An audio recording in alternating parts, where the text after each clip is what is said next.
ఇప్పుడు పరిస్థితి ఏంటంటే మా అన్న ఎమ్మెల్యేలని కొంటాడు, క్లీనర్లని కొంటాడు, లారీ డ్రైవర్లని కొంటాడు, ఇంకొక పని చేసే వాళ్ళని కూడా కొంటాడు. అది అందరికి తెలిసిందే. కొత్తగా ఈ ప్రొఫెసర్ని కూడా కొనిపారు దొబ్బినాడియా. అది ఎంత కొన్నాడు ఏందనేది నేను చెప్తాను మళ్ళా ఆఖరిలో. సరే ఏంది ప్రొఫెసర్ని ఎందుకు కొన్నాడు ఏంది అనుకుంటారేమో. నేను ఇప్పుడు ఈయనేం మాట్లాడినాడో మాట్లాడతాం, ఒకసారి విందాం. అంటే నాకే ఉడుకుతుంది రక్తం ఈయన మాట్లాడిన మాటలకు. మీకు ఎట్టుంటుందో మీ యొక్క అభిప్రాయాన్ని అయితే కామెంట్ రూపంలో తెలియజేయండి. ఏం మాట్లాడుతున్నాడో విందాం ఒకసారి. చెప్పా. జగన్మోహన్ పాస్ భూమి నాది, పుస్తకం నాది, మధ్యలో జగన్మోహన్ రెడ్డి ఫోటో అయింది, కానీ ఇచ్చే జగన్మోహన్ రెడ్డి కదా, పుస్తకం నీదే కావచ్చు. కాదురా ఏంది నీడు మాట్లాడటం, ఏం మాత్రం వేసుకోవాలరా స్వామి, నాకే అర్థం కాలేదు. ఇప్పుడు జగన్మోహన్ రెడ్డి ఫోటో ఎందుకు అంటున్నాడో, మా తాతల కానించి వచ్చే భూమి మీద జగన్మోహన్ రెడ్డి ఫోటో ఏందిరా స్వామి చెప్పు. ఇంకా నువ్వేందో చెప్పు నీకు ఖచ్చితంగా అయితే నీకు ఈరోజు చెప్తాను నేను బాగానే జవాబు. రాష్ట్ర ప్రభుత్వం కదా అంటే భూమి రాష్ట్ర ప్రభుత్వం ఎందుకు ఇచ్చాదరా అయ్యా? మా తాతల కానించి ఉండే భూమి జగన్మోహన్ రెడ్డి ఇచ్చేది ఏంది బొక్క ఏంది అంట. ఉదాహరణకు నీకు బర్త్ సర్టిఫికేట్ ఇస్తారు, నా బిడ్డ బర్త్ సర్టిఫికేట్ మీద ఆ మున్సిపాలిటీ సంతకం ఏంది అని అనొచ్చా?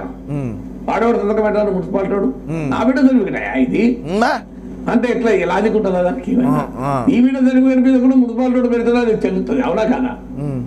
డెత్ సర్టిఫికేట్ ఉంటుంది, అరే సచ్చింది మా ఇంటోడు కదా, నువ్వే సర్టిఫికేట్ ఇవ్వడానికి అంటే డెత్ సర్టిఫికేట్ ఇవ్వాల్సింది మున్సిపాలిటీ, వాళ్ళు ఇస్తేనే చెల్లుతుంది, లేకపోతే చెల్లదు.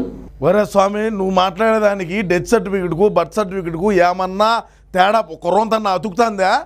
ప్రజల భూములయ్యి ప్రజల ఆస్తుల మీద జగన్మోహన్ రెడ్డి బొమ్మ ఏంది అని చెప్పి అడుగుతున్నారా స్వామి? అది చెప్పు, పాయింట్ చెప్పు, ఏందేందో చెప్పి సత్తావా? మన అనగలమా 10th class certificate SSC board ఇస్తుంది, పరీక్ష రాసింది నేను, మార్కులు తెచ్చుకున్నది, మరి నువ్వు కూడా సర్టిఫికేట్ ఇస్తానికి అంటే 10th క్లాస్ బోర్డు వాడు ఎస్ఎస్సి బోర్డు వాడు చెప్పండి సర్టిఫికేట్. నువ్వు ఏమన్నా భూమి ముందు ఆగినావో ఏమో నాకు అర్థం కావడం లాగానే. ఒకసారి కొంపకు పోయి చూసుకో, మీ ఇంటికి పోయి 10వ తరగతి ఇంటర్మీడియట్ సర్టిఫికేట్లు తీసి చూసుకో, నీ బొమ్మ ఉండదో జగన్మోహన్ రెడ్డి బొమ్మ ఉండదో, ఎవడు రాచ్చే ఓడి బొమ్మ ఉంటుంది కదా. నువ్వు మా పొలంలో మీ రుబాబేంది జగన్మోహన్ రెడ్డి? ఇప్పుడు నువ్వు అవన్నీ లంగా మాటలు మాడుతున్నావా? ఏమన్నా దానికి పొందుతున్నావా? ఎంత తీసుకున్నావురా చెప్పు, నిజం చెప్పు మళ్ళీ అన్నమాట.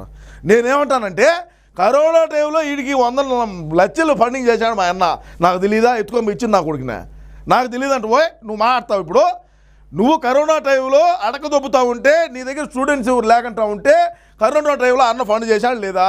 నెంబర్ 2, నీకు నీ బిడ్డలకు పెళ్ళి అవుతుంది, నీ బిడ్డలకు పెళ్ళి అవుతా ఉంటే వైజాగ్లో అన్న అన్ని ఏర్పాట్లు చేశాడు లేదా? నీ బిడ్డల పెళ్ళికి కింద జగన్మోహన్ రెడ్డి అని చెప్పి రాసుకోకూడదా? ఈమె భారతమ్మ అని చెప్పి రాసుకోకూడదా? నీ బిడ్డల పెళ్ళి అవుతూ ఉంటే ఎందుకు నువ్వు జగన్మోహన్ రెడ్డి పేరు రాసుకోవాలా? మా అన్న పేరు ఎందుకు, నువ్వు మా వదిన పేరు ఎందుకు రాసుకోవాలా? నువ్వే రోజైనా సరే నువ్వు ఇంట్లోకి పోయి నువ్వు ఇంట్లో బెడ్రూమ్లో పెట్టుకోరా, మా అన్న ఫోటో పెట్టుకోపోయి. ఇప్పుడు భూమి సరిహద్దులు రాళ్ళు ఉంటాయి, ఆ రాళ్ళ మీద కూడా ఈయన బొమ్మ వేసుకున్నాడు. నీ ఇంట్లో కూడా నీ హాల్లో పెట్టుకో, డైనింగ్ టేబుల్ కాడ, ఎవడు అడగడు. నీకంత అయితే గొల అయితే ఏమిటికి అవలే మాట్లాడేది కాదే. ప్రొఫెసర్ నీకే చెప్తా, ఈనో నీ బిడ్డల పెళ్ళికి నీ మళ్ళీ జగన్మోహన్ రెడ్డి బొమ్మ, ఈ పక్క భారతి బొమ్మ పెట్టి కింద వైఎస్ జగన్మోహన్ రెడ్డి భారతి ఆహ్వానిస్తున్నారు అని చెప్పి వేయకూడదు. నువ్వు వేసుంటే బాగానే ఉండో. అందరూ కూడా ఎవడు అబ్బా ప్రొఫెసరే మాట్లాడినాడు రా, ఏమీ తెలివి లేకంట మాటలు మాట్లాడతావు, ఎంత లంగా మాటలు, ఎంత అవులే మాటలు. వీళ్ళు ఇంక మాట్లాడతారు టీవీల్లో కూర్చొని, ఆ బిట్కాయిన్ ఇంత పెరుగుతుంది, క్రూడ్ ఆయిల్ ఇంత పెరుగుతుంది, మేము అంతర్జాతీయంగా విశ్లేషణ చేస్తాము, మాది ఇంత పొడుగు అని చెప్తారు. ఇంక ప్రజలు ఏమన్నా పొంతన ఉండదా ఈయన మాట్లాడిన మాటలకు? మన భూమి మీద జగన్మోహన్ రెడ్డి గారి పెత్తనమైందని ప్రజలు ప్రశ్నించినారు. వాస్తవం కదా అది. ఇప్పుడు ఎవడైనా సరే, ఇప్పుడు ఇంతమంది భారతదేశంలో ఇంతమంది ముఖ్యమంత్రులు ఉన్నారు, ఏ ముఖ్యమంత్రి అయినా సరే ఇటువంటి నిర్ణయం తీసుకున్నాడా? పోనీ చెప్పండి మీరే. ఇప్పుడు చంద్రన్న కానికి ఇచ్చారు కదా, క్రిస్మస్ కానికి ఇచ్చారు, రంజాన్ తోఫా ఇచ్చినారు అని చెప్పి మీరు మాట్లాడుతున్నారు. మాట్లాడినప్పుడు నేనేం చెప్తానంటే, అవి ప్యాకెట్లు ఉంటాయిరా స్వామి, తెలుసుకో నువ్వు. అవి ప్యాకెట్లు వాడతారు, పక్కన పారేస్తారు. ఇది పాసుబుక్కులు రా, ప్రజల సొమ్మురా ఇది. వాళ్ళ తాతలు ముత్తాతలు వాళ్ళ మునిమన వాళ్ళకి, ఇప్పుడు వాళ్ళ మునిమన వాళ్ళు కూడా వెళ్తూ ఉంటారు. ఆ బుక్కుల మీద ఈ దరిద్రమైంది, ఈ ఫోటోలు ఎందుకు అది చెప్పు. నువ్వు వేసుకున్నావా? నీ పెళ్లి ఫోటోలు, నీ పెళ్ళిలో ఏమన్నా రాజన్న ఫోటో వేసుకోకూడదా? రాజన్న ఫోటోను రాజారెడ్డి ఫోటోను వేసుకోకూడదంటారా స్వామి? ఒకరోజైనా జ్ఞానంగా ఒకరోజు మేలుకొని మాట్లాడు. మనకేదో ఇప్పుడు నాకు కూడా కుక్క కేసిన చేస్తారు, నేను కూడా మరుగుతున్నా. మన వైసీపీ పార్టీ 175కు 177 గెలిచాలా, 25కి 25 పార్లమెంట్లు గెలిచాలా, 30 సంవత్సరాల పాటు మనమే అధికారంలో ఉండాలా అని చెప్పి నేను పోరాడుతున్నా. కానీ మరీ అంత అతి ఉత్సాహంగా పోరాడొద్దు అని చెప్తాను నీకు. నువ్వు ప్రొఫెసర్వే అయితే ఎవడికి మా నువ్వంత అయ్యువా? ఎవడికి అయ్యవు కాదేడు నువ్వు, ఎవడు కూడా అయ్యే, ఎవడు నీ ఇంట్లో నువ్వు అయ్యి అవ్వచ్చు, బయటకు వచ్చి నేను అయ్యినంటే ఇస్తారు మెడలో అని తెలియజేసుకుంటూ, అయ్యా ప్రొఫెసర్ నీకే చెప్తున్నా నువ్వు దయచేసి ఆంధ్రాకైతే పోకు. ఎందుకంటే ముందుగానే కాక మీద ఉన్నారు ఆంధ్రాలో ఉండే ప్రజలు. నేను అడిగి మా జగనన్నను కాళ్ళు పట్టుకొని వచ్చాను, ఆశీర్వాదం తీసుకొని వచ్చా, సూట్ కేట్లు తీసుకొని వచ్చా, లేదంటే మా చుట్టాలు ఉన్నారు మేము పోయి చూసి రావాలంటే ఎరగా మింగుతారని తెలియజేస్తున్నా. నువ్వు ఆ తెలంగాణలో హైదరాబాద్లోనే ఉండు, బయటికి రాకు. వచ్చినావంటే ఇస్తారు మెడలో.